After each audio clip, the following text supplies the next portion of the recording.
here. Okay. So good afternoon, everyone.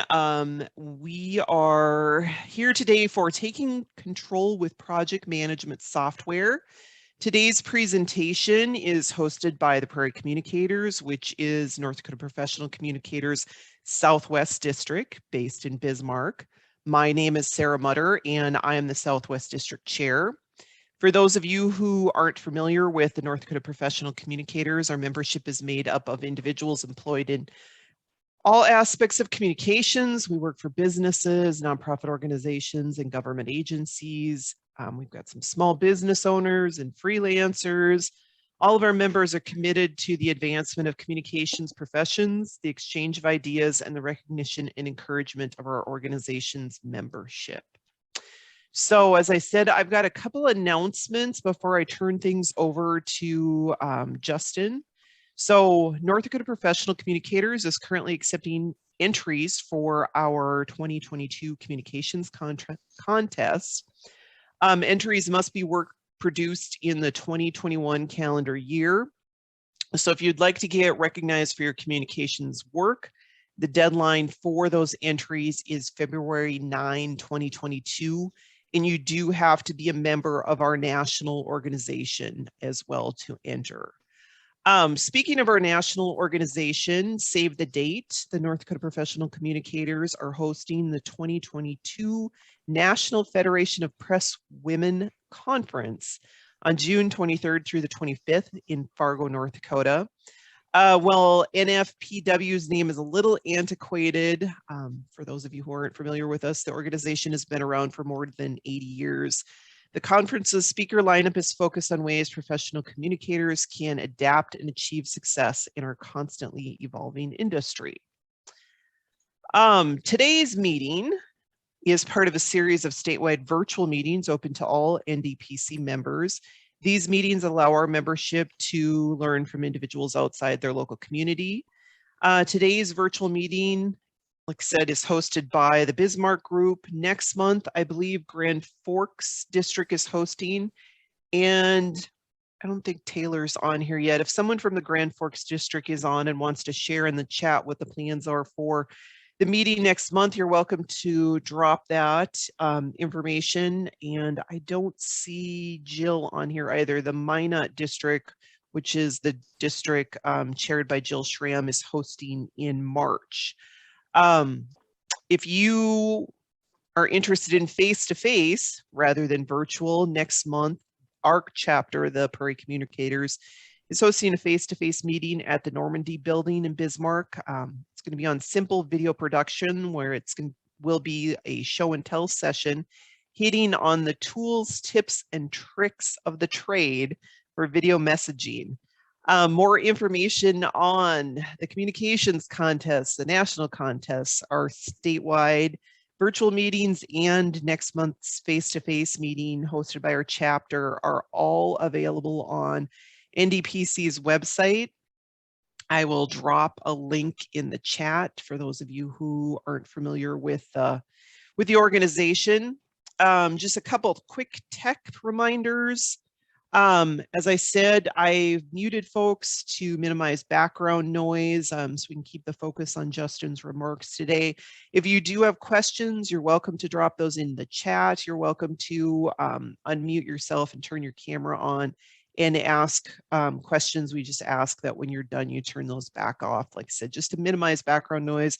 I'm sure we're all familiar with spouses and kids and barking dogs and doorbells and everything else interrupting virtual meetings. So like I said, just to try to keep that minimized. So whether you're working remotely or completely in the office, technology has placed increased demands on communicators. And today we will learn how to take control with project management software. Justin Data will demonstrate some project management tools and offer tips on improving your workflow. Justin heads up the project management office for the state of North Dakota's Information Technology Department. He's been in the project management field for 23 years, with the last 16 spent in the state. Before his government gig, Justin managed projects in publishing, finance, and consulting fields. He's a PMP, a project management professional, a once in a certified while. change management But yeah, I practitioner, know these kids. a certified change management practitioner, a certified Scrum Master, I believe I said that correctly, and has a MS in management. So Justin, are you ready? I am. Awesome. All right. Well, thank you. I'll turn things over to you. I'm going to mute myself, but I will obviously still be here. Excellent. Well, hi, everyone. Thank you for inviting me to speak. I hope I have a fun topic for you today about project management software. I'll try to make it as minimally dry as possible, although we are talking about project management. So there you go. All right. Like Sarah said, yeah, I've been doing this for a while. I work at the state now, and as you can see, I can't really tell if I work from home or if I live at work. Like most of us, I did steal that joke from a cartoon, so I have to give credit to the New Yorker for that. And as well, what else? Yeah, that's me. I think we could skip right over that and get right into the content. So what I'm going to present to you guys today is what is project management to get started. So we have a little bit of a baseline there. And we're going to talk a bit about project manager personas, the types of project management software that exist. I'm going to demo a few tools that I have access to, and the keyword there is that I have access to. There are so many tools that are out there in the environment of project management software. I can't have access to all of them, but I do have access to some, and especially to those of you who may be state employees, I know there's a few, you too have access to these tools. Then after that, I'm going to provide you information to help you explore the project management tool landscape, if you will, and know where to go to seek out some additional information. Of course, if you have any questions, comments, feel free to throw them in the chat or come off mute and say something. Sarah's going to help do some administration that way while I go through my discussion and presentation. So don't be afraid to cut me off at any time. Okay, so first a bit about project management. This will kind of give you an idea of where I'm coming from when I talk about project management and where some of these tools, the philosophies kind of are based out of. So a project, what is it, right? You know what a project is, but there's actually some definition around that. So a project is temporary in that it has a defined beginning and end. It has a defined scope and resources. It is unique in that it's not a routine operation, although you can use these tools to do routine things in operational type projects. A project is being done to achieve a specific goal or a set of goals, and it often includes a team of people who don't always work together. Project teams may be comprised of different matrixed folks who work together in various capacities. Doesn't mean you can't work together a lot. And project management then, and therefore, is the application of knowledge, skills, tools, and techniques to deliver something of value to people. That's the formal project management Institute word on it anyway. Okay, so if I'm going to put it more simply, this is a project manager in a project, right? So if you know The Mandalorian, and I'm showing my IT background nerddom right now, watch a lot of Star Wars, so project manager being The Mandalorian and project being Baby Yoda or Grogu, was that his name, I think? Yes, and together, project manager working a project with his or her project management tools can go out and be legendary. So next, not first, because I already did that, I'm going to talk a little bit about project manager personas. So there are kind of three main archetypes, and yes, I made up these definitions a little bit, but also if you look at various consulting research firm type presentations, you'll see a similar vein of what these archetypes are. So if you're a project manager, you typically get into it or are into it in one of these three roles, right? So maybe you're the accidental project manager, which means you missed a meeting and everyone made you the project manager. Too bad for you. The accidental tends to be doing the best with whatever that person has got, trying to keep things a little organized. You need to track down your own tasks or tasks across small groups. And you may manage unstructured work, and collaboration tools would help. So unstructured work, what's that? Unstructured work means that you don't necessarily have to very formally establish baselines and really hardcore targets. So it might be a little bit more agile or adaptive or kind of go with the flow, but you need to make sure the stuff gets done. Then in the middle, you've got your casual or non-traditional project manager. This person performs project management as part of their role, or maybe they're a full-time PM, or you might not have time for too many minute details. So this person also manages tasks in small groups. They collaborate with colleagues. They need to manage a business project probably. The complexity may be low, but the intensity may be high, right? So everybody working a projects are almost always intense, right? They're temporary, they're unique. You're trying to figure out what's going on day to day. It hasn't necessarily been done before, what you're doing. So it's intense, but when I talk about complexity, I don't want to make it sound like it's easy, right? Complexity, when I'm saying that, what I mean is take like building a nuclear submarine as being very complex versus putting together a business project such as, okay, we've got a new, for example, I want to go buy some project management software and install it and get a few people using it. So the complexity may be different. You may be just limited to one team or a couple of teams, whereas on that kind of nuclear submarine aspect, you're going to keep track of, thousands and thousands of lines of activities and interdependencies and contracts across 6 to 12 different agencies, stuff like that. So that's what I mean by complexity, not to be confused with easy. And then you've got all the way on the right, your formal PM. This is kind of what I do for a living. I love Gantt charts. I build dashboards in Power BI and Power Automate for fun. And in general, people are afraid of me. Well, not really, but they're afraid of that type of person. They're like, oh, no, we have to hit a baseline.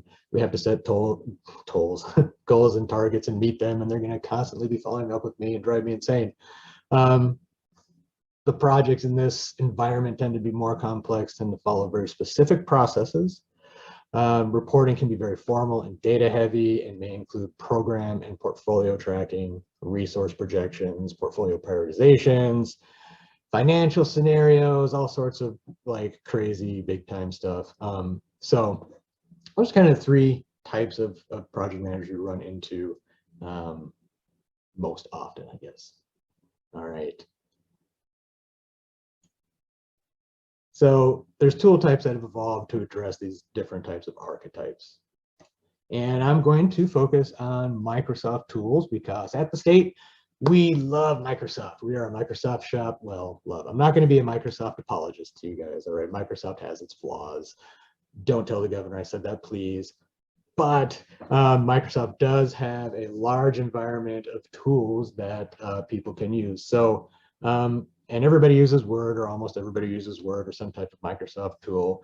What I'm going to show you, leveraging these tools, the functionality in them is similar to stuff you can find elsewhere. And in fact, a lot of other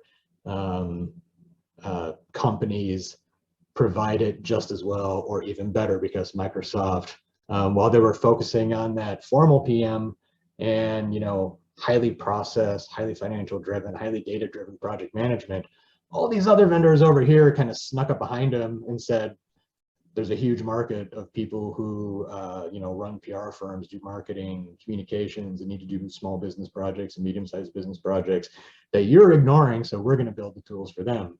And then Microsoft woke up one day and said, now we have to go out and buy some of these organizations who are building these and put them out of business. So we have a chance. Okay, so if we look at this chart, and this is Microsoft's kind of strategic roadmap for what they're calling their Microsoft Work Management, which is a term they borrowed from the industry. I'll get into that in just a second. But on the left, you can see complexity. So as projects get more complex, the type of tool you would look at maybe changes. And also as you need more capabilities across the bottom, going from your unstructured work, your more fluid and flexible work, to your more structured tasks and projects. Like you've got a legislature that wants you to do things a specific way, or you have a board of directors or a large corporate entity that says you must manage a project in this way and follows these 8 or 9 steps. To the right, those tools change. So in general, things used to be known as just project management tools. What has happened is they have evolved into what is being called lately more of the collaborative work management platform. So you've all seen this. You're here, you're on Zoom. It's what's happened. Well, it happened before COVID, but since COVID, it is very much ramped up with our need to work remotely and collaboratively across, large geographic dispersion without being together. So it's those things like Teams, where you have collaboration tools where you can chat with each other, share files with each other, collaborate on files with each other, et cetera, et cetera, et cetera. But when we talk about specifically work management, that's how do you keep track of the tasks you want to do to get your stuff done? So Microsoft's plan for this and how they approach it are through these different tools here, and there are similar ones in other organizations that you can purchase. So we've got tasks and teams down at the bottom. They say use that to manage all your personal tasks. This is the old thing that used to be in your Outlook. It's also an app now. And then as you get a little bit more structured, as you get a little bit more complex, they have a tool called To Do. I'm going to show you that in a little bit, to manage tasks in small groups and to share lists with colleagues. And then there's Planner. There's probably a few of you here have used Planner before. That is intended to help you manage unstructured work and tasks within your team. It's a visual task board. There are a lot of different tools. You've probably heard of Trello. Was a popular one out there that is a task board. If you go back to the home screen, when you logged in, it had that idea, to do, doing, done. That's a task board, a visual way of seeing your tasks and how they progress.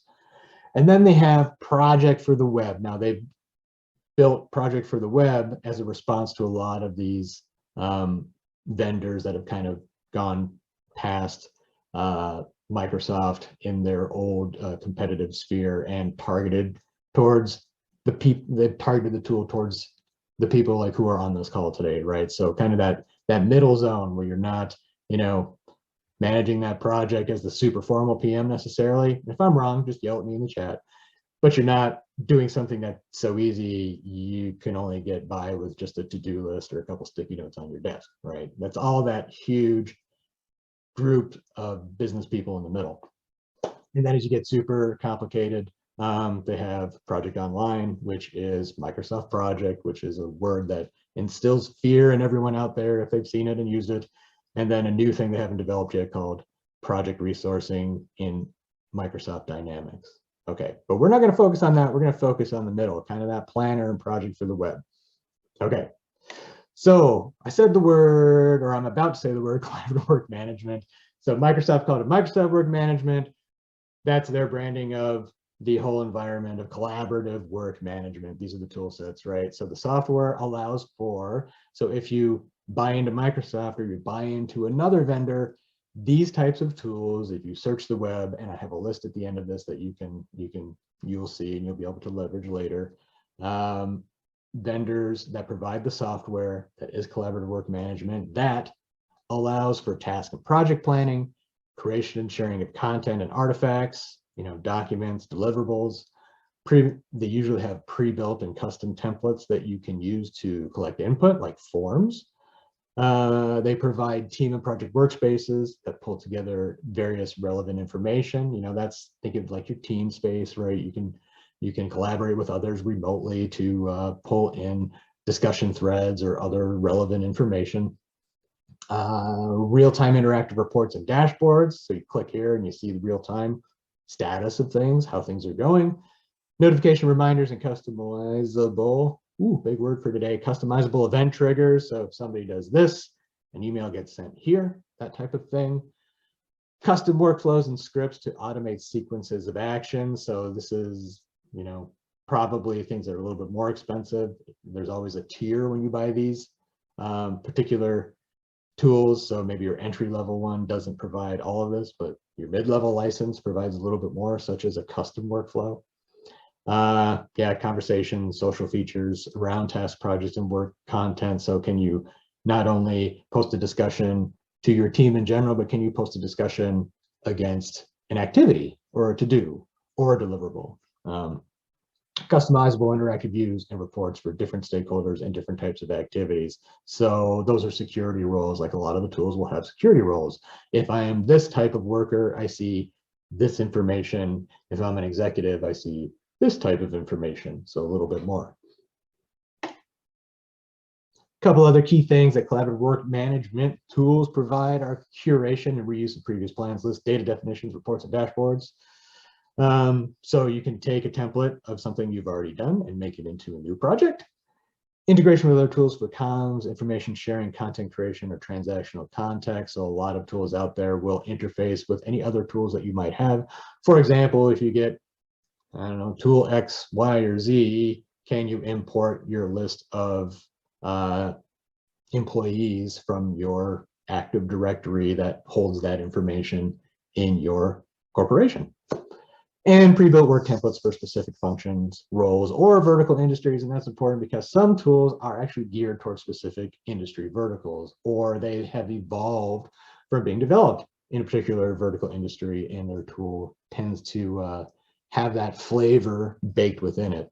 So at the end of the day, the core value proposition of collaborative work management is to improve activity, coordination in a flexible and agile manner. And that last part, flexible and agile manner, is very key. You know, you're probably not going to be setting solid baselines and tracking actuals against 5 or 6 or 7 or 8 or 9 different versions of that baseline. You want something where you can get your work into the system. As reality changes that, you can shift it around easily, and you can collaborate with all of your colleagues as easily as possible. Okay, take a deep breath. Any questions before demo time? All right. I'm going to show you a couple of tools that they're Microsoft tools again. So if you hate Microsoft, I apologize. If you love Microsoft, way to go. And I'm not going to pretend that Microsoft is perfect. So they fit the bill for these CWM functions, because this is what I know and have access to. So I'm going to show you them. And then I'll give you an idea of other companies that provide similar tools that do similar things.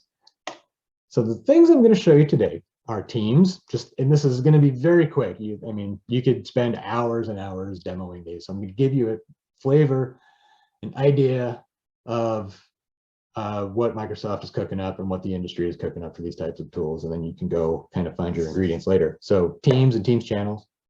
I know a lot of you probably used it before, but I'll kind of show you how it integrates with lists. Also Planner and how Planner interfaces with To-Do, so you can roll up all of your tasks. And I'm going to show you something that is super duper hot off the presses, at least for government, is something called Project for the Web. Now, this just came out. I just got use of this last week. Literally, it's been out for the private sector for a couple of years.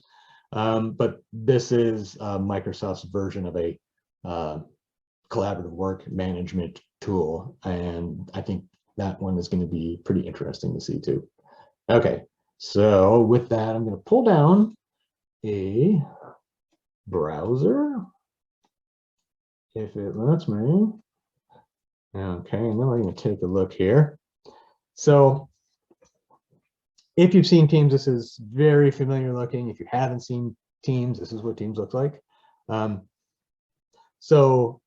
In Teams, you can create different team spaces, right? So what you're seeing here, what I have are, we use this in my office when we have a project, and we do use the more advanced version of Microsoft Project called Project Online. I'm not going to really show you much about that today.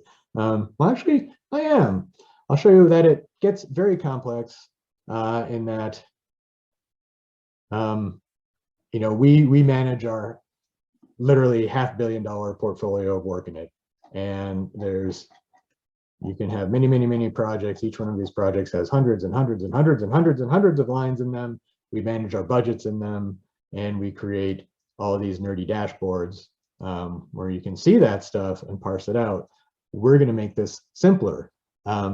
Anyway, the reason I wanted to show you that is for each project that we have here, we actually create a team space for that project.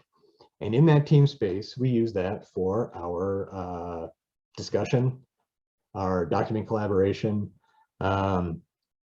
sharing any type of file, all that kinds of good stuff. We will post relevant information that is newsworthy for the team in that area. We can import and add different types of lists and different types of dashboards, put it all in one place right there on that team. And you can manage the personnel who have access to this information just by managing that channel. You can add people and take them away. You can give them security roles, make them owners of the team so they can edit it, or you can make them just participants so they can play with the documents and the information that's inside it. You can also make secure channels, right? So this is a channel, this is a channel. So for example, if we have a larger project with multiple tracks in it, we may set up a specific channel for the different tracks. Let's see. Like this one, for example, right? We have a communications track project going on. We have a horizontal alignment track project going on. They're all related to this specific team. So there's various ways you could set these up. And if you want to, you see the little security lock icon, you can lock down the security for an individual channel. Okay, now a lot of other tools will provide this type of information. When you buy a package like Rike, for example, it'll allow you to do these similar types of things. Okay, that's just super quick, super quick teams in general. I'm going to show you how I'm using it for one project I've got going on, this particular one that's got some customizations in it for something that we call here at the statewide IT planning. So every even number year, which this is one, we do this thing called statewide IT planning, and we collect a lot of information from different agencies. This is where we get into the next item, which was lists, right? Yep. You can add these lists, these planners, and other little mini apps that help you manage your projects by clicking in the team and adding them, right? So what I'm going to show you first is lists. And the neat thing about lists is you can save a template, or you can choose from any of a number of existing lists. So let's do that. Oop, did I click the wrong button? Wait. Create a list. So they come up with templates, right? So issue tracker, onboarding, work progress tracker, content schedulers, all sorts of kind of pre-built content items that you can choose from. So I'm just going to click on work tracker and you can see what it lets you do. Just scroll down to save it. I can use that template, right? I can give it a name, description. I could choose a color. I could choose icons. Let's just create that. Shouldn't take but a moment. Teams is behaving very well today, by the way.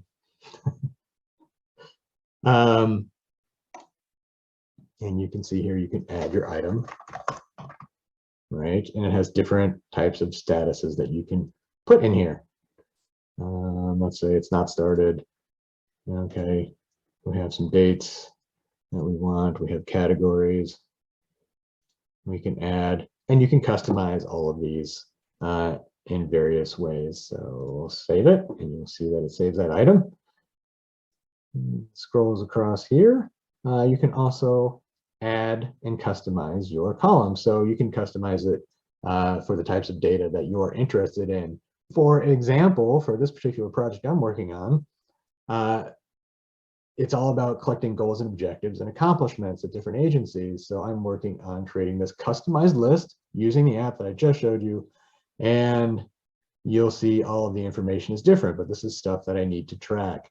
So I created a custom list to help collect the objectives, the title, the description, the biennium, the agency that it ties up to, and I've allowed this list to say, let's click all the check boxes to the various strategies that are out there for people to select. Okay, I'm not going to save that one. And same thing with accomplishments. It's just another list that I created using that list functionality. So lots of stuff you can do there, very customizable, pretty easy to use. A lot of these tools have that type of function. Okay, so I want to maybe have a different way of tracking some things. There is another tool called Planner. This is your visual task board. If you've heard of Trello, it's very similar to Trello in the way it looks. So I'm going to choose to add a planner item. And it's creating my new plan. Test JD, and I'm going to save it. And if you see this too, you can post automatically to the channel to tell people you created it, or you can choose not to do that.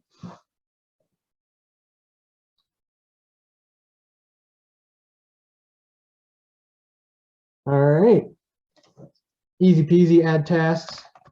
Test one. It will pick people who are in your team.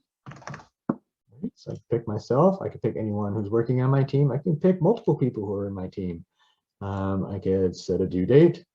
I can save things. And I can go on and add all sorts of different items here. Test 2 JD. I'm going to assign that to myself too, because I'm going to show you how you can roll all these up together. All right. Yep, we got it. There are different views that you can access here, right? So right now you're on a board view. You can group by bucket, which means you can make a bucket. Let's say these are going to be the marketing tasks, and this one is a marketing task, so I've categorized it. Also, you can change it to some predefined selections that are in here. So say I want to change it to a progress view, it will automatically say not started, in progress, and completed. And when I move them around, it will change their status accordingly. So if I take test 1 and put it in progress, and I pop that open to see the details, it's going to now tell me that this is in progress. And you can see there are a few different types of pieces of information you can put in here. You can put notes about this is a tough task. You can make a checklist of the different things you need to do in order to complete that task, and you can check them off as you're going through them. You can add attachments, and you can have comments, and when you put in a comment and save it, it will spam the rest of your team because they are eagerly awaiting that spam message from you. And as well, you can do a few things here, such as, oh, it's not showing up in the web view right now. You can, maybe it's right there, label, you can assign labels, like if you want to categorize them in all these other different ways, pick a color, any color. All right. Under that there, it's completed, but I'm not going to do that yet. Now, two other important views here. There's a list view if you want to see it as a list, right? A little bit easier. And there's also a bunch of pre-baked charts. So like what I said before, these platforms tend to have built-in dashboards and such. This is an example of that. Now, Planner is kind of a rudimentary tool, right? It wasn't high up on that chart that we saw before. So a lot of its competitors, like Rake, like Trello, are going to be a little bit more advanced and give you a little bit more functionality than this. So if you're a lucky person in the private sector, you can go choose whatever you want. And I would take a look at some of those other tools. A limitation to Planner here in the Microsoft world is you can only tree up these dashboards to one individual team. So if you have 9 teams and you want to have an overall view from all the teams, this tool does not do that. I believe some other vendors' tools will do that. Now, of course, I'm going to show you something in a minute that will do that, but it takes a little bit of customization, which turns into money. But anyway, hold that thought. This will also show you a calendar view as well. So a lot of different things you can do. Justin, I have a quick question for you before we switch here. So if Yes. those tasks or those tools have to be operated within a team, within a channel, or if you had like a group that was just a chat, could you have use lists and Planner in there, or does it specifically have to be within a channel? It can be, that is a good question. They can be standalone too. So when I talk about rolling them up, that report really is only in that team view, right? Now, as you can see, I can go to my planner hub and I've got access to all sorts of different little planner boards that are out there. So you can make a planner board that's personal, right? Planner tasks, JD. Oh no, I do have to add it to a group. Yeah, so okay, I'm gonna backtrack there. It does have to be part of a team, but you can make a personal team, right? If you just want to have your own individual team. So yeah, unfortunately, it only rolls up to one individual team or group, as they'll call it in Microsoft. But there's a nice thing that it does do. So I have, if you have teams all over the place, it will allow you to see all of your tasks in one place. So that's where this guy to do comes in. And this is a fairly new tool in the government space. Again, the private sector people have had access to it for a while. But Microsoft To Do, that's part of their budding work management platform, is that they're working to try to pull all the various to do things across the Microsoft environment into one place. They're kind of doing it. So if I look at here, and here are the 2 tasks that I just made in that planner. So these are tasks that are open in some of my other planners on teams that I'm working in the planner space with. So it will pull everything that is assigned to you into one place in the to-do, right? And if I do this, it will give you a nice quick link to go and open it in Teams, and it will take me to that team where it is. So yeah, unfortunately, this does not roll up anything in a list. Microsoft is very picky that way for some reason. All right. Any other questions? I do see one here in the chat from Brenda Richmond. Brenda's asking if you know if Google has comparable project management software. Google has a lot of stuff.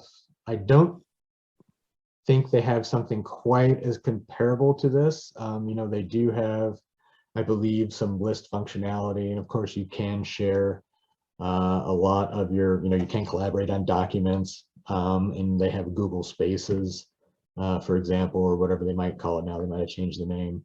I don't think it's quite as robust as this, or as robust as some of the other tools you can get.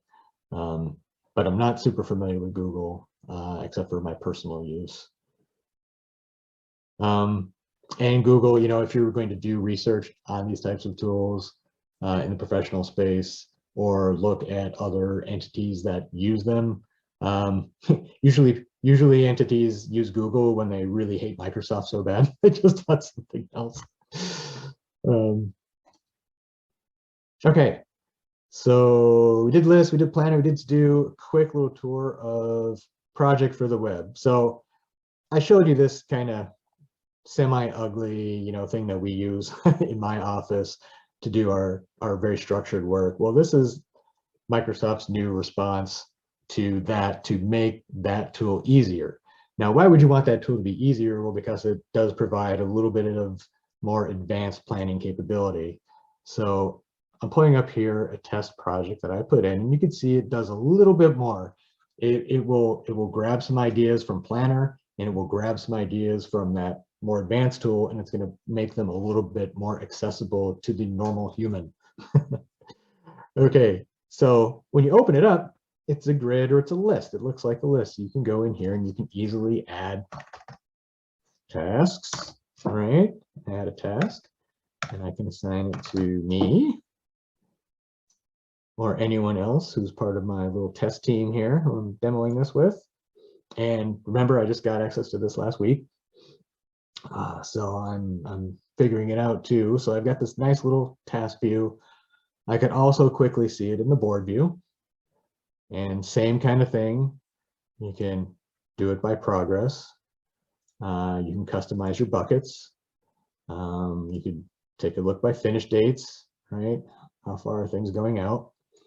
And when I open this, you'll see if it lets me open. Oh, it might not do it in this task. If I open these, let me go back here. You'll see that it's a little bit more advanced than what I've showed you before. So yes, I have start finish. Oh, now I have duration. Okay, I can do a percent complete instead of just a doing or done. If I want to, I could put in hours, right? So it'll automatically calculate the hours of work it takes based on the days, but I could also be more precise and say, oh yeah, I've done 12 hours and gosh, it's actually gonna take 128 hours. And it's gonna do some recalculations on my things, right?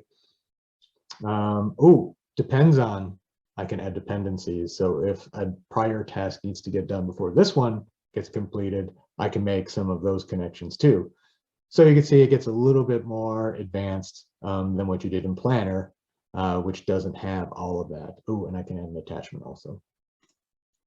Planner did that too. Let's not make Planner feel bad here.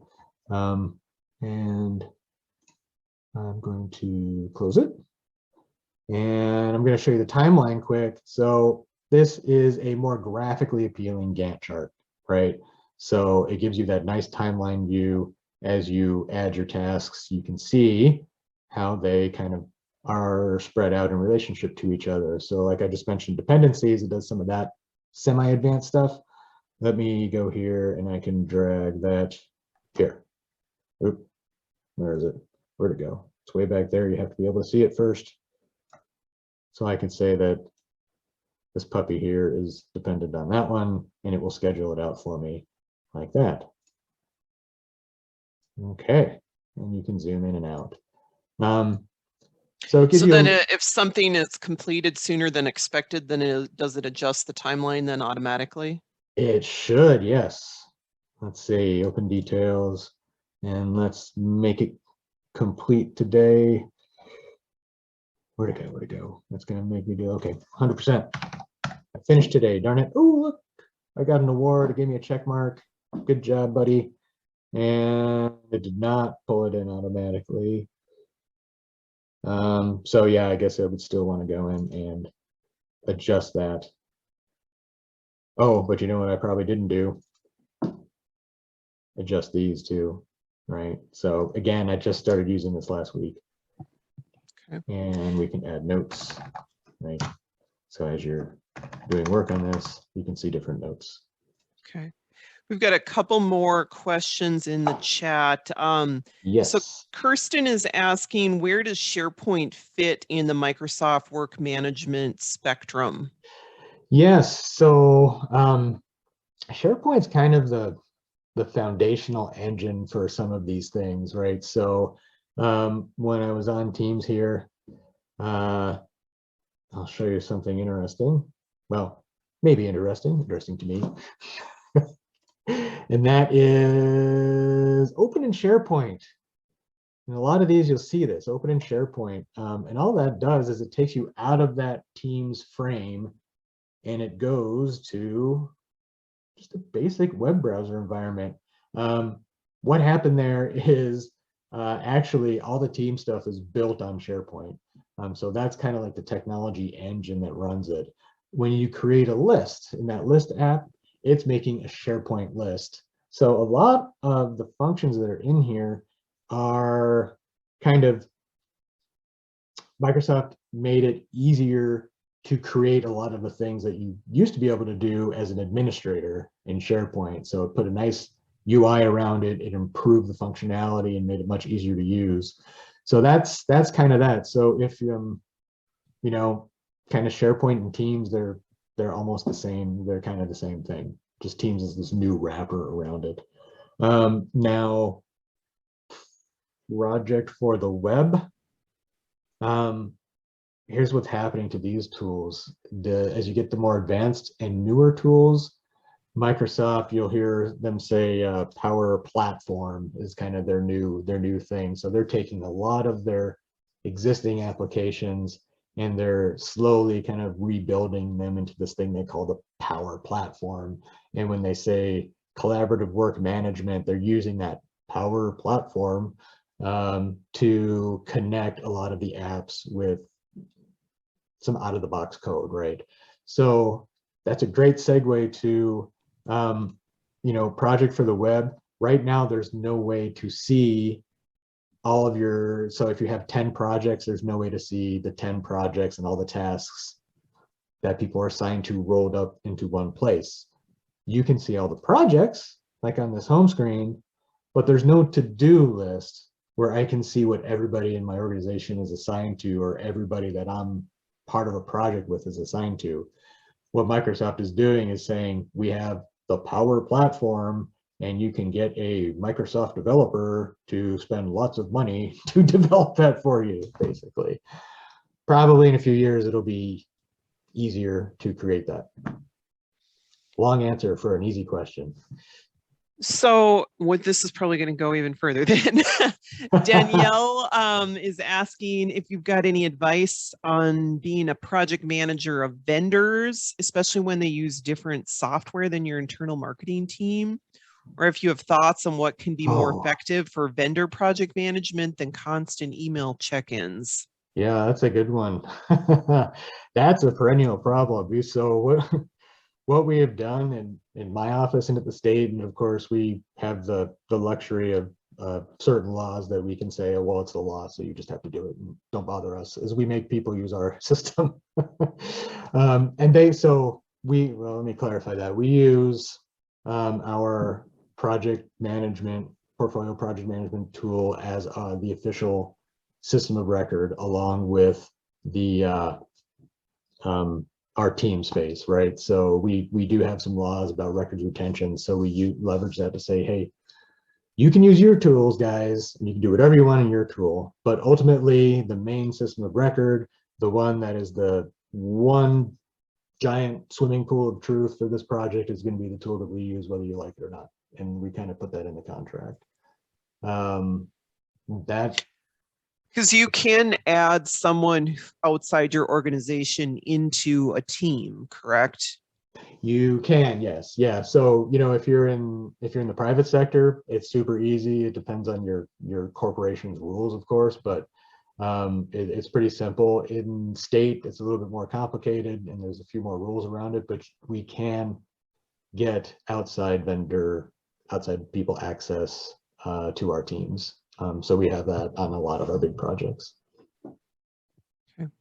Yeah, that's been the best way, and it still, even with that, the more tools, the more complicated it can get. And we have had some environments where we say, well, you've got your developers or whomever using this particular tool, and your system is so baked into it, we'll let you use that, but we're going to keep some type of snapshot at a higher level into our tool. It can be complicated, but that's been the best way we found.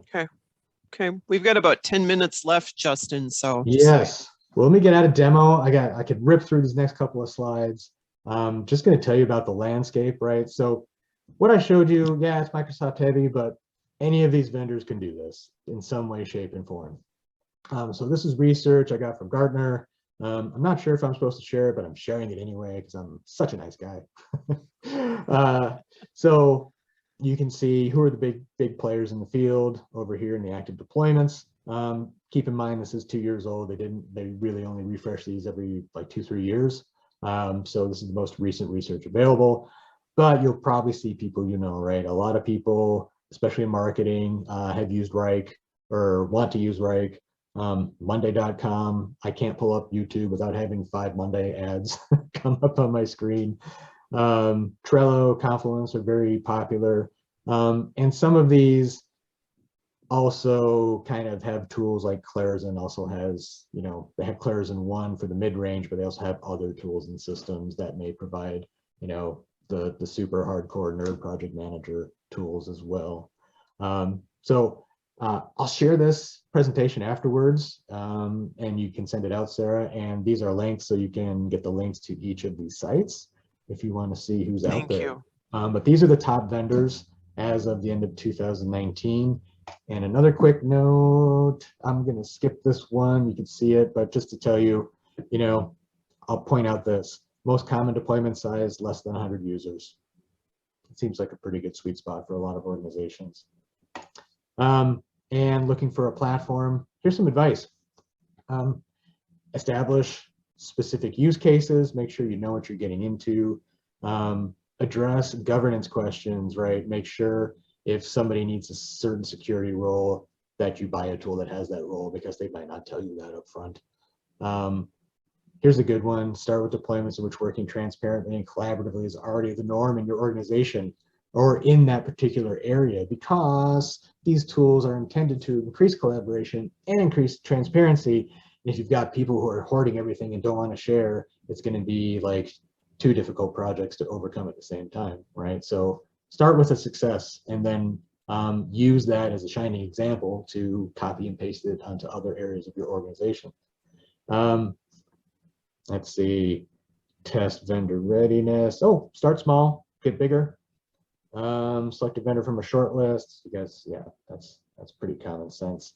So I'll just go right to here because I have some final big advice. Remember that the tool doesn't do the work for you, such as a power drill makes drilling better, but it doesn't drill without your hand on it, right? So I think when you see the shiny brochure for a lot of these products, they're like, oh, get Monday.com. All your problems and organizational challenges are going to be gone because you have Monday.com. They will get better. Organization will get better. Collaboration will get better, but it's still work. You still have to go in and use the tool. So, treat it like that. It is a tool, but it's not a magic solution. They improve collaboration and transparency, so we have a cultural barrier in that area. The tool will first shine a bright light on this fact. So if you don't want that to blow up, keep that in mind. And just like when you make a to-do list, you need to look at the list. So remember that when you put a CWM system in place, you need to use it to get the benefits. And it still takes a little bit of discipline and some habit forming, right? It's a new way of working. It's a change. It's going from a position of comfort to a new thing that may be uncomfortable until you're used to it. So keep that in mind, that it's still a little bit of work, I guess. It can make your life better, but it's not magic. So excellent. Any final questions? And I'll share my email too if you ever want to reach out to me and ask anything else outside of this forum. I don't see any additional questions in the chat. Again, thank you, Justin, for sharing your project management expertise. In addition to forwarding Justin's slides, today's meeting was recorded, and when I'm able to get that processed and uploaded to our YouTube channel, I'll send a link to everyone who was signed up for our session today. And I'm also going to, before I forget here, I want to drop a link to our website, our NDPC website, in the chat, as well as my contact information.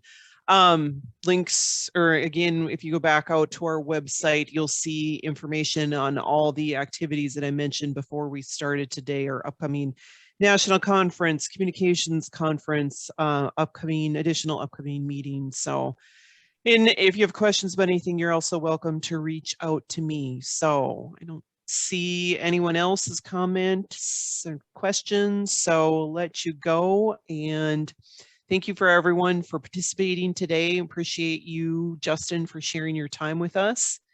And everyone have a, looks like beautiful sunny 41-degree day today. So get out of your office if you haven't done so yet. All right. Thank you. Thank you. Thank you, everyone.